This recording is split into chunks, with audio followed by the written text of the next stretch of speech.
Struggling nurse donates blood to an emergency patient, only to learn he's a CEO single dad who come. The sharp command echoed through the chaos of the emergency room, breaking the clamor of frantic voices and the wailing sirens outside. "Where's Carter? I need her now." Nancy Carter's voice rose above the commotion as she rushed around the corner, wiping damp hands on her scrubs. Her blonde hair was tied back in a loose bun, some strands falling messily around her face. Despite the exhaustion, her blue eyes still held a calm, unwavering light. Dr. Harris turned toward her, his brows furrowed beneath his glasses, rain droplets dotting his face. Trauma 1, male, mid-40s, massive internal bleeding from a car crash on the I-7, blood type AB negative. We've got nothing in the bank. Without hesitation, Nancy responded, "I'm AB negative." "You just finished a 36-hour shift," Dr. Harris said. "You can barely stand." "He might not live to see morning," she replied, already stepping toward the trauma bay. "I'll be fine." "Prep her for draw now," Dr. Harris said, pausing briefly before nodding. Inside the trauma bay, the atmosphere was grim. The man on the stretcher was unconscious, pale, his blood soaking the sheets. Monitors beeped steadily, a stark contrast to the chaotic rush around them. As Nancy approached, she noticed his suit jacket had been cut open, revealing a white shirt now stained with blood. Nancy sat beside him, extending her arm for the blood draw. His features were striking, strong jawline, high cheekbones, and a faint scar beneath his chin. Even in such a state, there was a composed quality about him, as though the chaos surrounding him had no hold on his presence. Nancy's gaze lingered on his face for a moment longer before she looked away, focusing on the nurse as they prepared her for the blood draw. The needle slid in smoothly.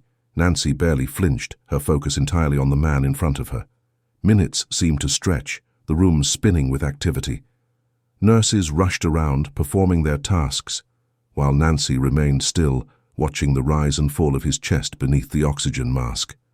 Dr. Harris glanced at her, concern flashing in his eyes. "You holding up?" "I'm okay," she said softly, though every fiber of her being screamed for rest. Her body ached, her arms tingled, and her vision blurred slightly. But she stayed. She couldn't look away from him. There was something about this man that kept her rooted in place. After a moment, a nurse gently touched her arm. "We've got enough. You can rest now." Nancy nodded, allowing them to remove the needle. As her blood stopped flowing, she leaned back in the chair, her eyes still locked on the stranger's face. For a brief moment, the world outside faded away. The rain softened, the machines beeped faintly in the background, and she sat in the quiet certainty that she had just saved his life. 3 days passed, and the man who Nancy had saved lay in the sterile quiet of his hospital room. No visitors, no calls, just the rhythmic hum of machines and the sound of rain tapping softly on the windows. He remained silent, his dark eyes unreadable, as though locked behind a wall of memories too heavy to share. Nancy didn't expect anything. She never did. But something about this man lingered in her thoughts. The calmness on his face, even in the midst of chaos, left an imprint on her mind. She knew nothing about him, not even his name, but she couldn't shake the feeling that their paths had crossed for a reason. Then, on the 4th morning, long before the sun had risen, the man quietly discharged himself. No words, no grand gesture. He simply signed the forms, dressed in his own clothes, and walked out into the fading night. His tailored coat was draped over his arm, his steps steady, almost as though he'd never been injured at all. Nancy heard about his departure from the charge nurse. "He left? Just like that?" she asked, unable to hide the disappointment in her voice. The nurse shrugged. Didn't say a word. Just walked out. She stood in the hallway for a moment, digesting the fact that the man she had tried so hard to save was now gone, but it wasn't the absence of gratitude that bothered her. She had never expected a thank you. It was the silence, the deep, unsettling silence that left her wondering if she had done enough. Maybe he was just another patient she would forget, but somehow she couldn't forget him. Later that day, she returned to her duties, finding herself at the bedside of Mr. Langley, an elderly veteran who was notorious for his sharp tongue. "I don't want your fake compassion or that lousy pudding," he barked as Nancy entered the room. She smiled gently, as always. "Good morning to you too, Mr. Langley." "You're too young to understand pain," he muttered, though his tone softened slightly. Nancy sat beside him, continuing her work with a quiet, patient demeanor. Despite her exhaustion, she kept the same gentle rhythm that had been ingrained in her for years. As she dabbed at the wound on his arm, he grumbled, "I don't want the TV, but maybe some music." Nancy pulled out her phone, finding an old piano piece she used to play for her sister. The soft, flowing notes filled the room, bringing a small smile to Mr. Langley's face. "You used to play this?" he asked, eyes narrowing. "A long time ago," she answered quietly, lost in the melody for a moment. Outside the room, Albert Blake stood still, watching her. He hadn't planned to return, but something about Nancy, the way she cared without expecting anything in return, had drawn him back. He watched through the window as she sat beside the elderly man, the way she played the music, her eyes still alight with the care she poured into every patient. He didn't know her name yet, but in that moment he saw something rare. Strength wrapped in gentleness, a stark contrast to the cold world he inhabited. Without a word, he turned and walked away before she could see him. The evening after her shift, Nancy found herself walking through the quiet streets of Riverview Park. The storm had passed, leaving the world crisp and clear, the air fresh with the promise of early fall. She needed the peace, the stillness, to catch her breath and quiet her mind. As she passed a line of park benches, her eyes caught sight of a small boy kneeling on the sidewalk ahead, his back to her. Something about the way he was sitting, his posture, the tension in his small frame, made her stop. He was drawing on the pavement with sidewalk chalk, but these weren't just simple shapes. The patterns he created were intricate, repetitive, almost mesmerizing. Nancy paused, instinctively feeling that something wasn't right. The boy dropped his chalk and froze. His breathing grew shallow, erratic. He began rocking back and forth, his tiny hands curling into fists.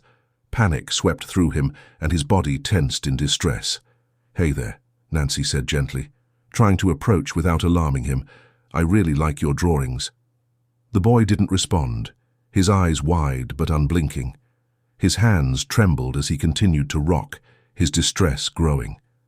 Nancy, her nurse's instincts kicking in, moved slowly closer, giving him space. She crouched down, careful not to touch him.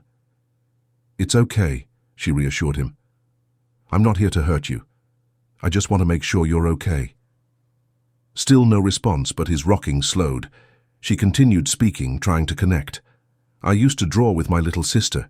She would have loved your colors." At this, the boy turned his head slightly. His wide eyes met hers for the first time, his panic still visible but fading ever so slightly.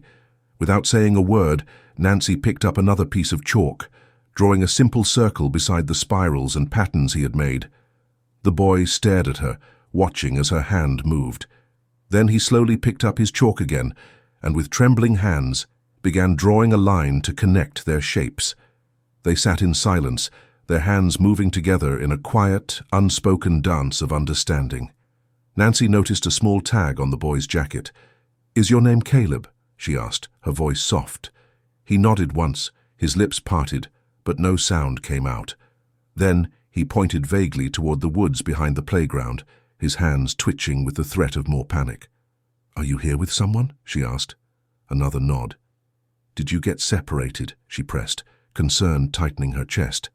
Before she could say anything else, a voice, desperate, hoarse, called out from the distance. "Caleb!" A man emerged from the trees, his broad shoulders heaving as he sprinted across the grass, his shirt drenched in sweat. When he reached Caleb, he dropped to his knees, wrapping his arms around him tightly. "Oh, thank God," he whispered, voice breaking. "I thought I lost you." Nancy stepped back, watching them. Her heart stuttered when she saw the man's face. It was him, the man from the ER, Albert Blake. But this time there were no monitors, no machines. Just a father, holding his son with a tenderness that spoke volumes. Their eyes met, but neither spoke. Albert didn't need to explain. Neither of them did. Nancy simply smiled softly at Caleb, who had tucked himself into his father's embrace. "He's all right," she said gently, glancing up at Albert. "He's incredibly bright." Albert's eyes softened as he looked at Nancy, his relief palpable. "He doesn't talk to strangers," he murmured, his voice laced with both concern and admiration. Nancy glanced at Caleb, who was now clinging to his father's coat. "He didn't have to," she said quietly. "We drew instead." Albert glanced down at the chalk pattern surrounding them, his heart swelling. His son had found comfort in this stranger, in this woman who had quietly cared for him without even trying. "I'm sorry," Albert said after a long pause, his voice sincere. "Thank you for staying with him." Nancy stood, brushing chalk dust from her hands. "Any parent would have done the same," she replied, then gave Caleb a small wave. "Take care, little artist." Albert watched her walk away, the emotions swirling inside him as his heart shifted. This was the woman who had saved his life. This was the woman who had helped his son find peace in a moment of chaos. 2 days later, Nancy was finishing her shift when the call came through the intercom. "Nurse Carter, you have a visitor in the main lobby." Curious, she walked down the corridor, pulling off her gloves as she went. Standing by the windows, with rain falling softly behind him, was Albert Blake. "Mr. Blake," she said, a touch of surprise in her voice as she approached him. He turned, meeting her gaze with the same unreadable calm, but there was something warmer beneath it now. "Please," he said, his voice low, "call me Albert." She nodded and waited for him to speak. "I wanted to thank you properly," he began, "and ask you for something more." "More?" Nancy asked, raising an eyebrow. Albert reached into his coat pocket and handed her a card. A personal card, not a company one. "This is my name, my number," he said, his voice soft but firm.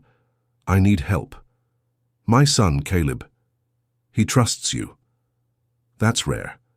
I've been looking for someone, not just medically trained, but someone patient, someone who sees him."